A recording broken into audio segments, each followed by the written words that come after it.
I would like to speak to the issue and several issues dealing with international trade. During the last 2 years, there's been more talk about international trade in this town than just about any other point since this president has been president, or you might say over a long period of time in Washington here.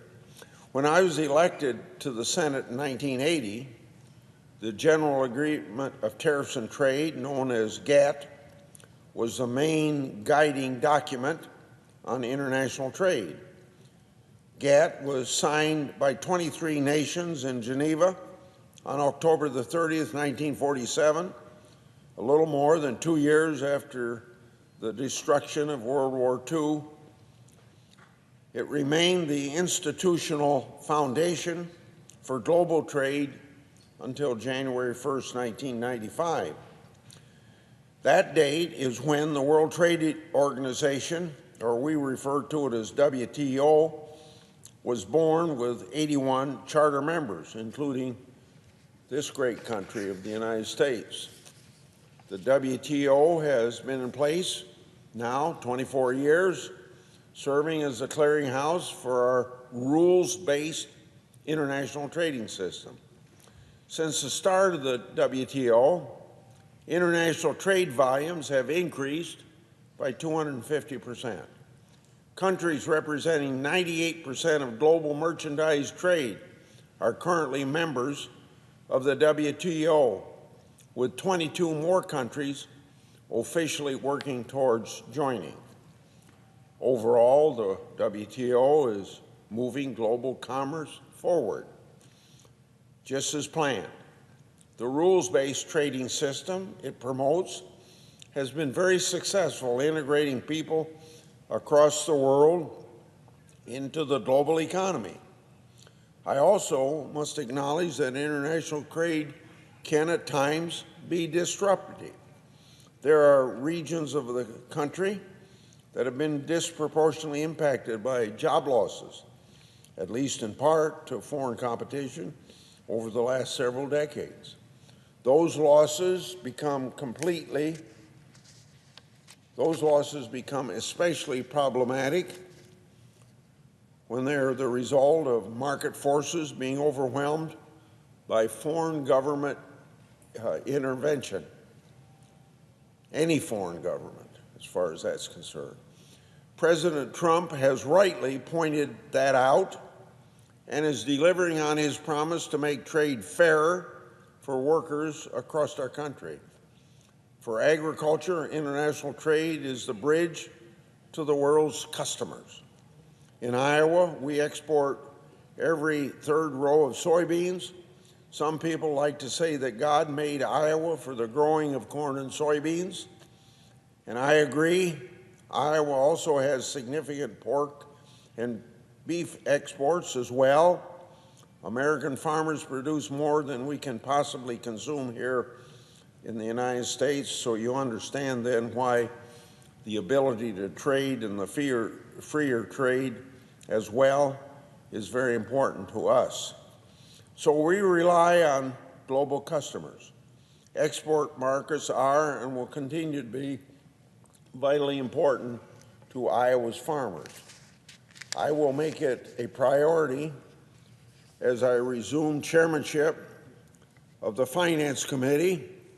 After about 12 years from not being that chairman, I'm going to concentrate on gaining access to new markets. The United States must continue leading the world on trade and economic issues. The U.S. market is one of the most open in the world. Unfortunately, other countries throw up numerous barriers to our exports. President Trump and Ambassador Lighthizer are working to correct these injustices. I intend to assist them with this fight with the understanding that creating market barriers of our own, like tariffs, is not a long-term solution.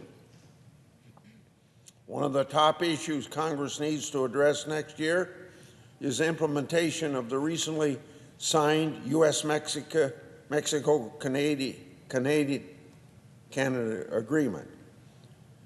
That updates NAFTA for the modern economy.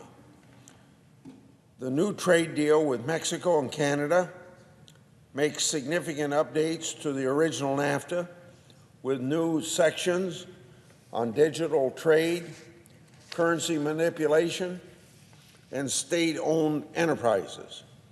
It goes further than any other trade agreement in protecting intellectual property rights and makes important changes to market access for agricultural products.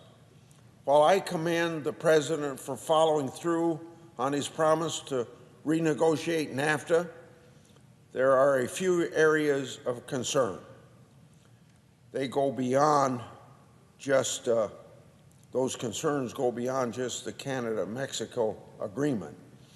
As long as 232 tariffs on steel and aluminum imports from Canada and Mexico remain, the U.S. farmers and other facing retaliation, along with the American businesses that rely on those imports, will be unable to realize the full potential benefits of the U.S.-Mexico-Canada agreement.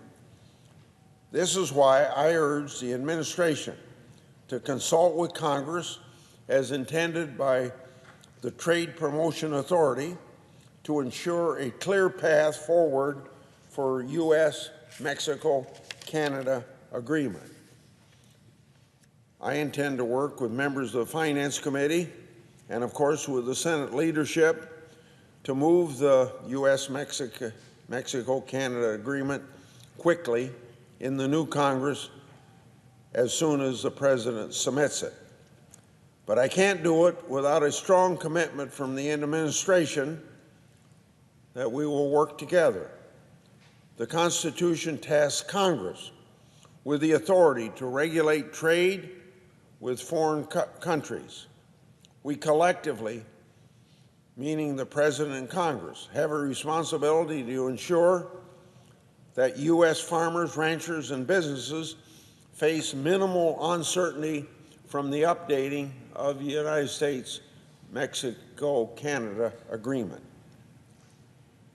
Building on the success of this new agreement, we must continue to play offense and pursue new market access opportunities. That is why I'm happy the administration is pursuing new agreements with Japan, the European Union, and the United Kingdom. The economies of those countries account for 27% of global GDP. Having more access to those markets will help the United States farmers, ranchers, and businesses for generations to come. I expect the agreement with the European Union and with the UK, when ready, to address agriculture, because there's some talk that the Europeans don't want to talk about making agreements on agriculture. The notion that some people in the EU think that there could be an agreement that doesn't address the many ways they block our good agricultural products from being sold in Europe is outright ridiculous. While I agree with the President that we must have fair trade that benefits Americans, I want him to know as well, as I've told him, I'm not a fan of tariffs. Put simply, tariffs are a tax on U.S. consumers and businesses. The Constitution grants Congress authority over tariffs and international trade, but Congress has delegated some of this authority to the President through legislation. And to some extent, I think, particularly in the 1963 legislation, too much authority was delegated. You know, I'm no novice when it comes to understanding the delicate balance between congressional and executive authority over international trade. In fact, I was a leader in renewing Trade Promotion Authority as a ranking member of the Finance Committee in 2002. And in addition to that, and more recently, I strongly supported its renewal under the leadership of Chairman Orrin Hatch in 2015. What was important then and remains truer now is that Congress plays a central and pivotal role in crafting trade policy. Our founding fathers were very explicit in placing this responsibility with Congress in Article 1 of the Constitution. We must remain vigilant to ensure that the aspects of trade authority that Congress has delegated are used appropriately and in the best interest of our country. I'm certainly not opposed to being creative in negotiations with other countries, but I strongly disagree with the notion that imports of steel and aluminum, automobiles, and automobile parts somehow could pose a national security threat, as the President's actions have stated.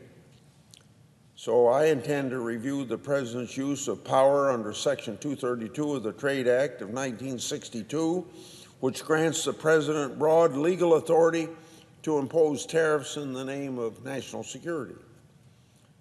Senator Portman and my colleague, Senator Ernst, and others have already introduced legislation to narrow the scope of how an administration can use the power that Congress authorized in 1962 under the influence of the Cold War. And maybe considering 1962 and the issue of the now forgotten Cold War, there may have been reasons for Congress at that point to over-delegate power to the President. But I'm not sure that those conditions exist today. I believe that these efforts to restrain delegation of authority to the President serve as a prudent starting point for the discussions we need to have on Section 232 authority in the next Congress. The tariffs against products from China that were imposed as a result of U.S. Trade Representative's findings under the Section 301 investigations are not ideal. But I do agree with the reasons they have been applied. The President is absolutely right to confront China regarding Section 301 findings. I'm glad that he had a successful meeting with President Xi at the G20 summits last month. My hope is that the ensuing negotiations will result in a change in China's discriminatory policies and practices and an easing of tariffs and tensions. I recommend everyone read the findings of Section 301 investigations that were published March this year. That report outlines in detail many of the ways that China abuses American businesses and workers and steals or forces the transfer of U.S. intellectual property. American businesses that are able to access the Chinese market are, as a result of these Chinese policies, often forced to participate in joint ventures with Chinese firms and turn over the details of their technologies. No one can call that a level playing field. Now, the Chinese claim is that this simply represents the cost of market access. My answer to that is hogwash. That's not how members of the WTO should act, because it's an organization you join based upon respect for other people's rights, but the most important thing is to respect the rules of trade. I voted in favor of China's accession to the WTO, and in many ways I regret that vote. China has not lived up to its obligations or honored its promises, yet it enjoys many of the benefits that come with membership in the WTO. Part of the reason, in my view, that China gets away with so much is that the WTO systems that we rely on have failed and are in great need of reform. the fact that China, the world's most populous country and the second largest economy on the earth, can self-certify as a developing economy. That's a term used in the WTO documents, is extremely frustrating to me. Can you imagine? The world's most populous country and the second largest economy in the world is still somehow a developing country. I know many of my colleagues here in the Congress share that frustration. I have great interest in the WTO reform process that has begun. Reform and oversight are critical to the proper functioning of institutions. That is true whether we're talking about a federal agency or about the WTO. I'll also continue conducting rigorous oversight as chairman of the Finance Committee. The United States has free trade agreements in place with 20 countries. One problem we've had with our agreements is that other countries don't always live up to the text and spirit of the agreement that they sign. So I will work with the administration to hold our partners accountable in order to improve outcomes for American businesses and consumers. But more importantly than just American businesses and consumers is to get the proper respect for the rules of trade that come as a result of the WTO. Now, in short, the Finance Committee has its work cut out for it and for us on the committee next year. International trade is a force for good. Farmers and businesses in Iowa and across the country have benefited tremendously from international trade and better off because they can sell their products around the world. I'm committed to making sure that they have access to open markets with the guarantees of fair treatment and enforceable protections.